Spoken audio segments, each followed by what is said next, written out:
ఆ తల్లి అనసూయ, నీకేం పర్వాలేదు, సూర్యోదయం అవని నీ భర్త మరణిస్తాడు, నా తపశ్శక్తి చేత నేను మళ్ళీ బ్రతికిస్తానని సూర్యోదయం అయ్యేటట్టు చేసి ఆవిడ మళ్ళీ ఆమె భర్తని బ్రతికించి ఆవిడ 5వ తనాన్ని నిలబెట్టింది. అంత గొప్పది. అటువంటి తల్లి ఈమె తామిమాం సర్వభూతానాం నమస్కార్యాం యశస్వినీం, ఈమె సర్వభూతముల చేత కూడా నమస్కరింపబడడానికి యోగ్యురాలు.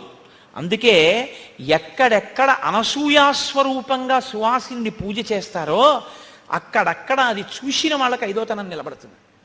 అది చూసిన వాళ్ళకి దేవతల యొక్క అనుగ్రహం కలుగుతుంది. మీకు సృష్టిలో అనసూయలా ప్రవర్తించినటువంటి వాళ్ళు, ఆ పాతివ్రత్యం అంత గొప్పది.